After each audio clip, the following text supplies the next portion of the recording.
there's still this appetite in the corporate world to protect nature. The climate is burning at the moment. We are nearly off the charts in the first half of this year for global temperatures and air and ocean temperatures. We're nudging up to the 1.5-degree target that the scientists said was the start of a tipping point that we needed to try and avoid. So I think, this is not lost on the world. It's not lost on governments or corporates. So corporates are concerned and they are trying to do stuff. They're just trying to avoid the pitfalls of, reputational pitfalls of buying something that may come back to bite them.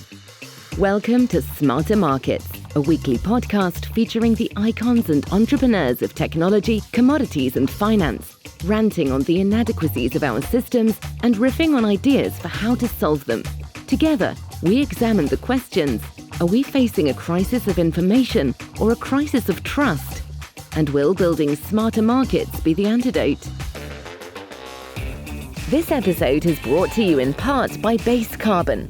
It's time to get serious on carbon. Learn more at basecarbon.com.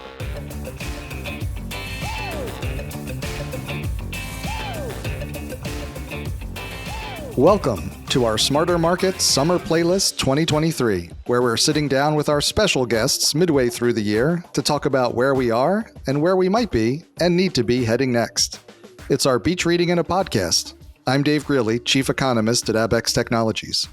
Our guest today is Guy Turner, founder and CEO of Trove Research. We'll be discussing the research that he and his team are doing at Trove as we try to push past the rhetoric to better understand the reality of how carbon offsets are being used and what's happening now in the voluntary carbon markets. Hello, Guy. Welcome to Smarter Markets. Hi, David. Nice to be here. Yeah, I really wanted to thank you for joining us today. I think it's fair to say that it's been a tumultuous start to the year in the voluntary carbon markets. It began, of course, with articles by The Guardian alleging that more than 90% of the rainforest carbon offset credits issued by Vera are worthless. There's also the lawsuit against Delta Airlines alleging that its carbon neutral claim is, quote, false and misleading because it is using carbon offsets as part of its strategy. These allegations really cut to the core of the integrity of the voluntary carbon markets and their role in helping us reduce carbon emissions. But the question, of course, is, are they true? And that's where I'd like to start our conversation today with you, Guy, and perhaps we should cut right to the heart of it, which is greenwashing. These allegations are representative of the view held by some that carbon offsets have no place in getting us to a net zero world, but are simply a way for companies to claim that they are taking action to reduce carbon emissions in their supply chains without actually taking action to reduce the carbon emissions in their supply chains. You and your team at Trove have done the work of collecting the facts and the data and doing the research. So I was hoping you could start us off by walking us through how companies are using carbon offsets today. Is it greenwashing or is it for real? Yeah, thanks. Thanks, David. Yes, it's a very topical question, one we see a lot of commentary on in the media. So we've been collecting data on company climate performance, tens of thousands of companies, their targets that they've set themselves, and also their use of carbon credits, amongst a whole range of other things we do. And we started looking at this question about 6 months ago.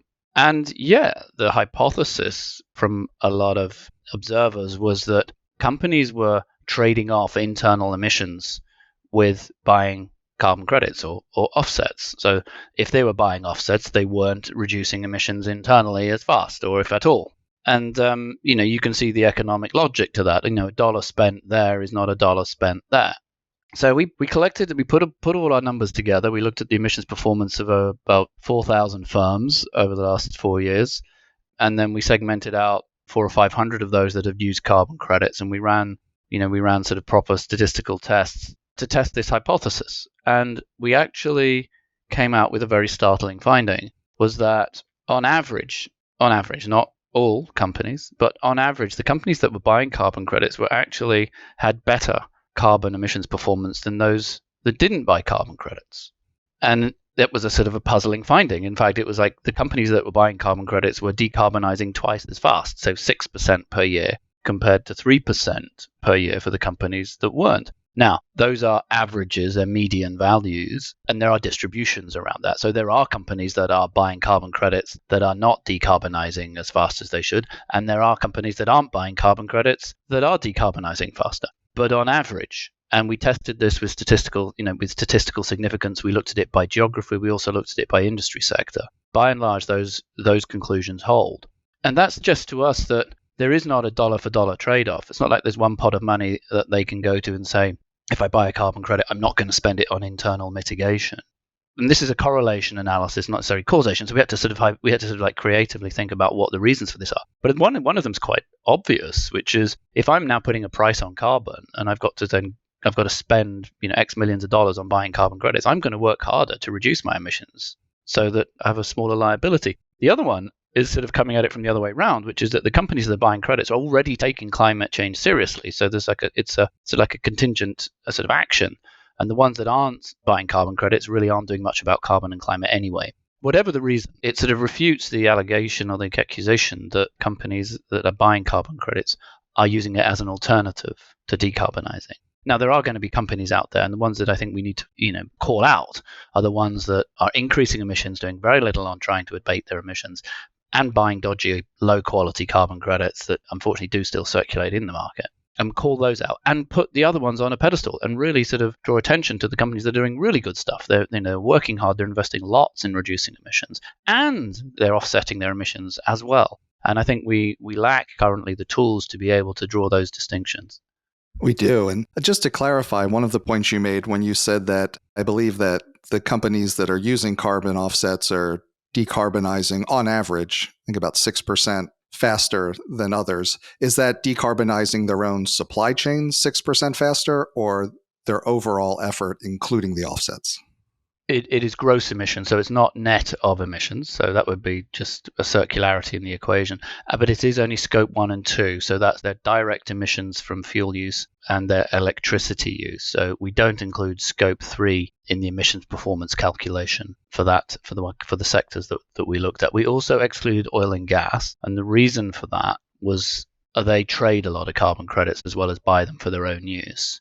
And we didn't want to get mixed up in the analysis that we couldn't disentangle. So those are the two sort of qualifications. We also put thresholds in there. So we said, you had to be a material user of carbon credits. So it had to be at least 5% of your carbon footprint. And we ran loads of sensitivities on the modeling as well to try and sort of sense check our assumptions. That's great. So it's gross, so it's their actual emissions, and then they don't get the credit in that 6% for any offsets. Right. Great. Right. And the ones that aren't buying carbon credits, the median performance was 3% per year. So that's an emissions reduction per year figure over the last, say, 4 or 5 years. Well, that's a really big deal that, I think the hypothesis that what you're seeing in the data is that those that are taking it more seriously are taking it more seriously, and they're using both tools at their disposal. And the other hypothesis that having a price on carbon, at least internally, can really help drive behavior. I think it's really interesting, and glad you've done that work in the research going through, I think you said 4,000 different companies. I think there's another point to that as well, which is this budget issue. So I think that if the hypothesis was that there's a fixed amount of money for decarbonization, that you can either spend it on offsets or mitigation, I think that assumption is also challengeable. And actually, I think the budget that is elastic, it's variable. You can go and find more money, perhaps from the marketing budget, and spend it on carbon credits. That's not going to come from the same budget that you could spend on internal, energy efficiency or renewable energy projects. So I think that's another factor that plays into it. That's interesting. And, as you said, we should probably be shining a negative light on companies that aren't taking it seriously, but shining a positive light on those that are doing the work and taking it seriously and making an impact. But I want to ask you, a lot of the criticism and the obviously lawsuits could make companies want to rethink their use of offsets. Reducing carbon emissions comes with a cost. That cost is largely taken for the benefit of supporting a carbon neutral or net zero claim. And the attempts to discredit these claims this year, how big an impact are they having on the voluntary carbon markets? Do you have some metrics on how much it's reducing the use of the markets or the price of the carbon offsets? Yeah. So the numbers that we collect look at the amount of carbon credits being used by companies in the first half of this year. So all of this, these criticisms were sort of surfacing at the end of last year, Q1 this year. Retirements, the use of carbon credits by offset is down 9% compared to the same period of the first half of last year.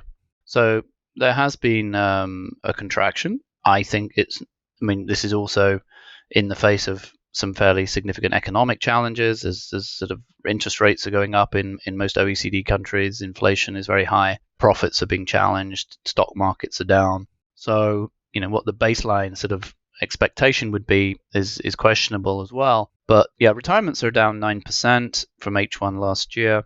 There's no getting away from that. A lot of that contraction actually comes from 5 companies.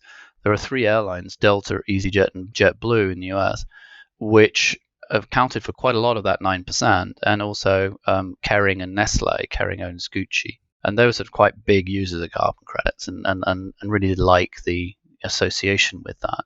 Now they've said they're going to remove themselves from the market until the quality issues can be resolved.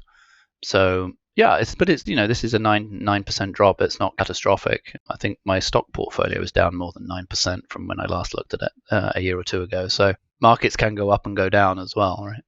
Right. And curious, is it having an impact on the price where carbon credits are trading? Yeah. Now, in the voluntary carbon market, one can talk about a price, but there really isn't a price. We can calculate a volume-weighted average price, and that is sort of stabilizing, really. But it's a basket of other project types, and there's been a bifurcation in those underlying project types. So certain project types, like The Guardian, had the 90% sort of figure about RED, which is reducing emissions from deforestation, has shied a lot of people away from doing those kind of projects. Meanwhile, planting new trees, be it on land or in mangroves on the coasts, have seen record high prices. And so there's still this appetite in the corporate world to protect nature. The climate is burning at the moment. We are nearly off the charts in the first half of this year for global temperatures and air and ocean temperatures. We're nearly nudging up to the 1.5 degree target that the scientists said was the start of a tipping point that we needed to try and avoid. So I think this is not lost on the world. It's not lost on governments or corporates. So corporates are concerned and they are trying to do stuff. They're just trying to avoid the pitfalls of reputational pitfalls of buying something that may come back to bite them. Right. And I wanted to ask you, what I've heard from some of those who are against the use of carbon offsets, sometimes when people like yourself put forward data about the quality of the offsets, how they're being used, how they're being monitored, the response will be, well, we don't trust the data. Is there a reasonable basis for that as, someone who runs a research team and is spending a lot of time trying to pull together strong data? Well, I always trust the data that we collect. And we're very transparent in all of our sources and assumptions and our modeling. And, where there are question marks over the sources, we'll flag it. So I think it depends on what data you're talking about. I mean, I think a good example, right, just sort of, if we want to bed this conversation down into a sort of a concrete example, cook stoves in Africa, they're great. There's 3 billion people in the world still using wood in open fires in domestic situations to cook food. And that's bad because it uses a lot of wood, there's tree harvesting, and also bad for health. And also socially, typically the women who are collecting the firewood don't have aren't liberated to sort of spend time doing other things. And so there's a real sort of social sort of problem there. And when the cook stoves come in, so you burn the wood twice as efficiently, you use less wood, you spend less time collecting it, and more time is freed up, air pollution, health is better. So genuinely, unequivocally, really good stuff compared to what was there before. The question mark comes in how many carbon credits you're then going to claim for that. And that's a sort of a scientific calculation of where does the wood come from? Is it coming from a renewable forest, or is it just brushwood, or are you chopping trees down and not replanting them? So all of those sort of assumptions that go into calculating the benefit of that from a carbon point of view is where a lot of the question marks lie. And we've done research saying actually a lot of those cook stove projects are claiming more carbon credits than they should be. Now, that doesn't mean to say the projects are not good. They are. They're just, when you use the metric of the number of credits that those cook stoves are supposed to be producing, and then you use that to offset a corporate emission, that's where the challenge lies. But it doesn't mean to say the underlying project isn't a good one. It is, and we need to keep financing those mitigation efforts. Now, going back to our original research that says that companies buying credits are also taking decarbonization efforts more seriously, that was a really important finding. If we found that companies were genuinely trading off the purchase of the carbon credit with internal mitigation, and the credits they were using were proven to be or shown to be overinflated in terms of their climate benefit, then I think that would be a much more serious problem. So we do have to get to grips with this quantification issue. At the moment, it doesn't seem to be a material problem. It could, so we do need to address it.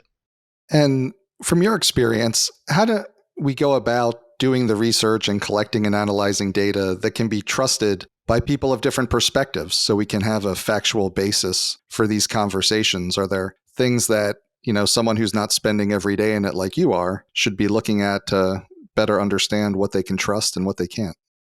Yeah, so again, sort of taking it down to sort of the fundamental level about how you calculate a carbon credit. The carbon credit is calculated by taking the difference between what you're observing today, and it could be a cookstove project or a forest that's grown or protection of a forest, and comparing it with some counterfactual, i.e. what would have happened in the absence of that project. And you can rely on the measurement data pretty accurately. I can tell you exactly how many trees are standing. I can tell you the carbon in them, plus or minus, instead of an error range. I can tell you how many cookstoves are being used. I can tell you if you're growing a forest, I can tell you how quickly the trees are growing, and I can measure those things. The uncertainty comes in the argument you're using to create this counterfactual, this baseline of what would have happened in the absence. Now, if you're growing trees, you've probably got a reasonable baseline. You say, well, there weren't trees there before. We planted the trees, therefore there's more carbon being, so I can see that. That's quite clear. But when you get into the case of protecting forests, you then have to sort of do some pretty clever modeling to say what was the expected rate of deforestation in that area. And there's lots of other sort of bells and whistles that go along with those kind of calculations. And that's where the uncertainty lies. So in terms of the reliability of the data, one thing you should be able to rely on is the measurement of how much carbon is in that stock of trees, or how many carbon emissions are being sort of emitted from that project. The difficulty is when you start to look at the baseline analysis. So it depends on where you look. So the satellite monitoring of forests, for example, is getting better and better.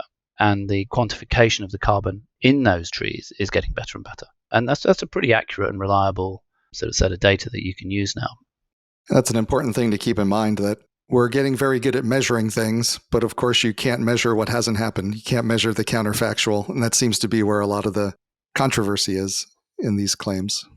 And there is a way around that, which is a very simple way around it, which is what happens in Europe, in the European Emissions Trading Scheme. It's what happens in California, what happens in Quebec, in Australia, in South Korea, in New Zealand, etc. These are countries and regions that have adopted what's called a cap and trade scheme. So you don't need to measure some counterfactual and the difference between what you're measuring and what might have happened. You just measure everything, but it's all capped within a bubble, within a system, and that cap comes down year on year. And if the emissions are higher than the cap, you've got to then reduce emissions to keep within the cap, and that's where the trading comes in, because you can pay somebody else to reduce emissions for you. So that's kind of the sort of the holy grail, and the way in which it works in a number of other sort of areas. It's very difficult to apply that regulatory stick to many, many corporates, though. And the great thing about the global voluntary market is any company can volunteer to participate. These are voluntary actions, by the way. There is no threat of there is no regulation saying, Microsoft, you have to offset all of your emissions into the atmosphere since 1976. They've decided to do it for the goodwill of of their reputation, I think. And it's pretty amazing, given that it's voluntary, how many and such a large percentage of the biggest companies have made these commitments. And it seems like one of the big challenges that the voluntary carbon markets face is that, as we've been discussing, we're still a long way off from reaching a working consensus on what constitutes a quality carbon offset or a quality carbon reduction project. The VCMI and the ICVCM have both been working on this for some time now. And I wanted to get your thoughts on what makes this so difficult, and are we on the right path, or do we need to be trying something different? Two very simple questions with very complicated answers. I was actually one of the founders of the VCMI, the Voluntary Carbon Market Integrity Initiative. And that organization was created about 2.5 years ago to try and get to grips with this question that you started out with, David, which was, is there greenwashing? Are companies increasing emissions, not doing anything on climate, and trying to buy their way out of jail by using cheap credit? So the premise of this integrity initiative is that in order to use a carbon credit, you also have to be walking the talk. You have to be reducing emissions and you have to be serious about it. Just buying your way out, and an oil company, for example, that's continuing to pollute the environment, buys carbon credits and claims victory on the climate, it rings hollow, and I think everyone agrees should be avoided. Another great example was FIFA in the World Cup in Qatar, said the whole thing was carbon neutral and you could drive a truck through everything they said. The emissions coverage was wrong, the calculations of the carbon credit liability was wrong, the credits they used were wrong, everything was wrong. They never actually did it. In the end, actually, they never bought the credits. So it was like a series of failures. And I think the world's had enough, and a lot of the UK Advertising Standards Authority, a number of other sort of regulators are now stepping in and saying, hold on, you can't claim things that aren't true.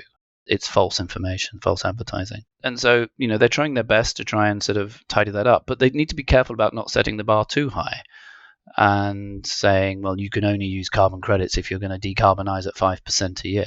So that would exclude a lot of companies that are trying to decarbonize but not able to do it simply because of cost reasons from participating in using genuine high quality carbon credits. So they have to be very careful about that.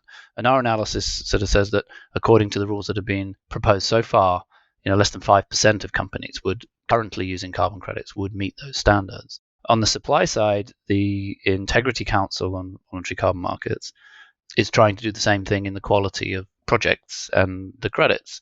And again, their standards that, again, really laudable objectives would exclude an awful lot of the credits that are on the market. Now, that may mean that a lot of the credits on the market shouldn't be there. And going forwards, the standards needs to be improved. But then that raises an important question, which is, well, what do you do with all the credits that are currently on the market? Should they just be taken out of the market? Would they be just sort of an amnesty and said, look, according to our new standard, this is the way the world's going to work? So it's a thorny problem. They're working on it. And the other thing is these are multi-stakeholder groups. So the Integrity Council and the VCMI are comprised of many, many worthy experts and non-governmental organizations. And they all have to try and agree on what to do. So, there's no headmaster or Lord Chief Justice that will opine and suddenly say, right, this is what we're going to do. They all have to kind of collaborate and agree. And that process is unfortunately messy and time consuming. And to what extent do you think we may need transparency more than one official standard of quality? I think sometimes carbon offsets, it says, on the one hand, it should be very, very homogeneous. It should be 1 ton of carbon not emitted or reduced or removed. On the other hand, as you said, there's not one price for carbon. There's many prices, many different types of projects, many with different characteristics. And do we need a way for companies to be able to say, well, I'm using credits of different qualities, but maybe I'm accounting for them against my own goals in different ways. Maybe if I think the baselines have been too generous, I'm haircutting them. And instead of counting it as 1, I'm only counting it as 90% of, what it says on the label. Is there room for that in the markets, or do you think we need a certain threshold for quality for all credits to meet? Well, that's the aim of certainly the Integrity Council. And it was the aim of the standard setting bodies like Gold Standard and Verra and American Carbon Registry and the Climate Action Reserve in the US, the Big Four. That was always their objective. And sort of unfortunately, what's been found is those standards that they thought they were applying still have holes in them. And therefore, this next level of scrutiny is being introduced to sort of raise that bar. And then there are private ratings that are companies like ourselves who are doing another level of due diligence on those projects and ranking them across the whole of the market. So we score and rank over 4,000 projects across 30 different criteria to give that level of transparency. But that's not an either or with disclosure as well. Transparency and disclosure, I think, is incredibly important. When the voluntary carbon market was sort of boosted and sort of given a sort of a booster injection by Mark Carney in 2020, the idea was that it would become a commodity.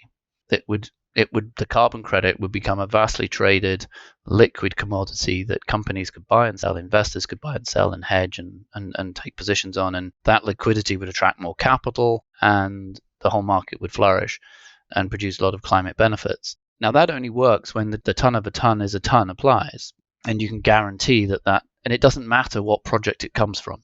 if you get a dividend from a company in your stock portfolio, it's $1. It doesn't, it has the same sort of utility no matter where it comes from. And that's the expectation. A barrel of oil, doesn't matter what well it came from, mostly. Some are high sulfur, some are low sulfur, but by and large, it does the same thing. And the expectation was that the carbon market would follow that route. It's not turned out like that so far. The provenance of the credit is becoming increasingly important, and therefore the transparency of that project. Who did it? How is it being monitored? All of the information really is, I think, needs to be there alongside the claim on the use of the carbon credit that it's generating.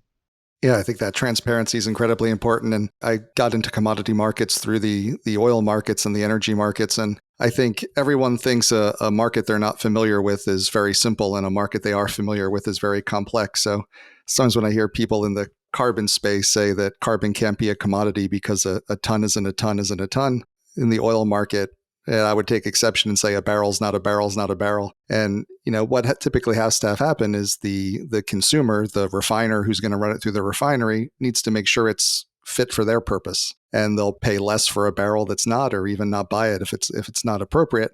And I think we need that level of scrutiny on the part of buyers, and transparency, I think, is what enables that level of scrutiny. So I'm glad that you're providing more tools for people to help them do that.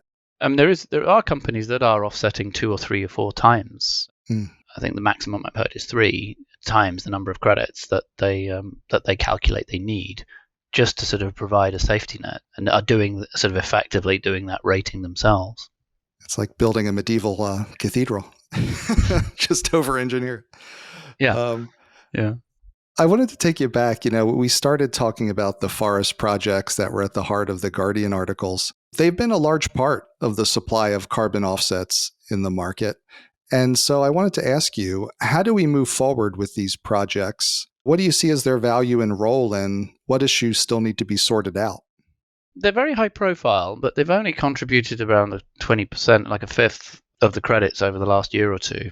Renewable energy credits, industrial gases, cook stoves, energy efficiency projects. There's a whole range of other project types. They get a lot of media attention, and I don't want to overplay their status.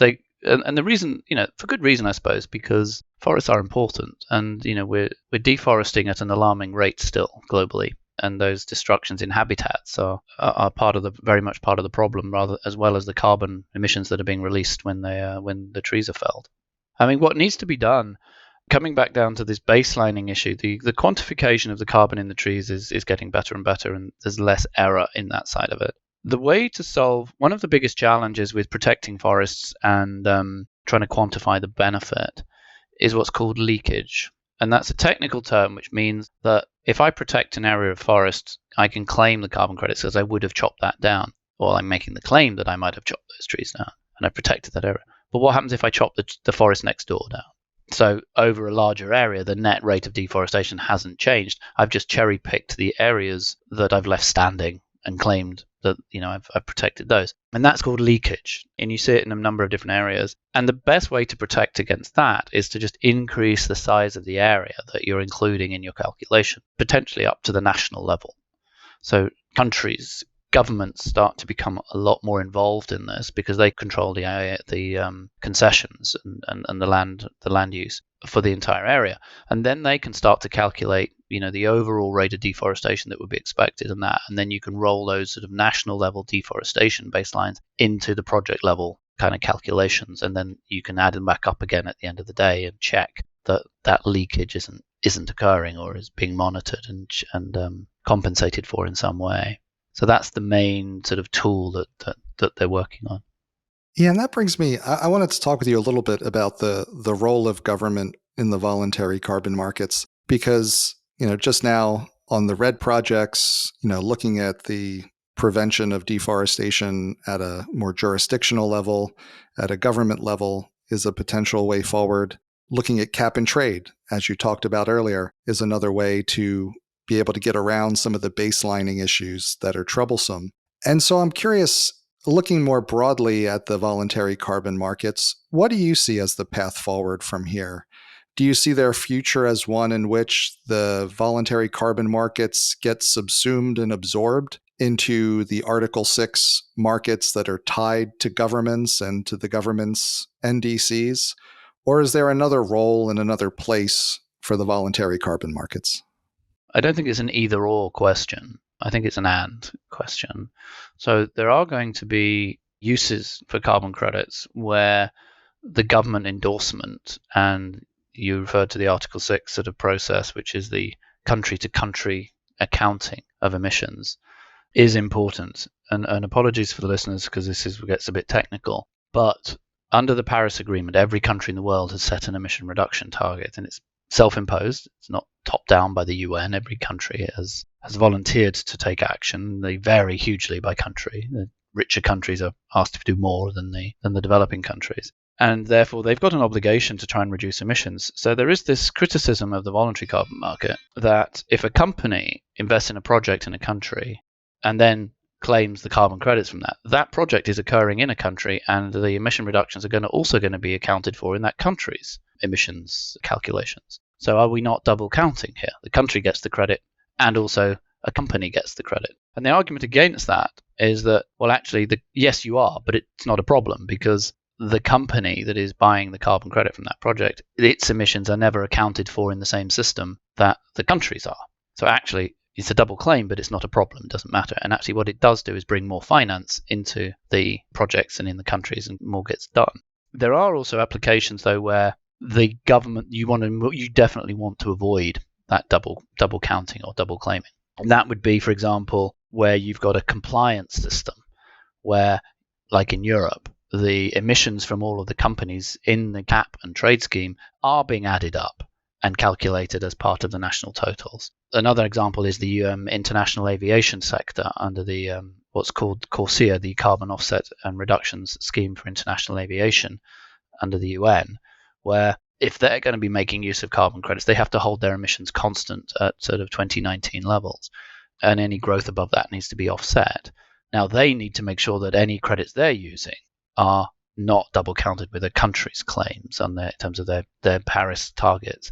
So the way to deal with that is if a carbon credit is sold from a country to, say, an international airline, the country has to make an adjustment in their national accounts. And that's a very important, that retains the integrity of the accounting system. The difficulty is that the government then has to authorize that sale of that or the export of that credit in order to make an adjustment in its emissions account. And we don't know that system has not yet been fully sort of road tested. But that is one way of retaining the integrity of a carbon credit system. And so that would sort of avoid any risk of inflation or over crediting and it filtering through into sort of higher emissions. But as I said, it's not a problem at the moment because the company emissions are not being accounted for in the same system as the countries. And I wanted to ask you, is the problem right now with the labels companies are applying to things? To some extent, a lot of the criticism is around carbon neutral claims, but I don't think people would dispute that the actions being taken are beneficial. So is it that companies need to change the language with which they're talking about their efforts at climate action? That certainly seems to be the epicenter of the sort of legal issues that are bubbling up at the moment. The challenges to Delta Airlines, the class action against Delta Airlines saying it was carbon neutral, and there's been cases in the UK and in Europe as well.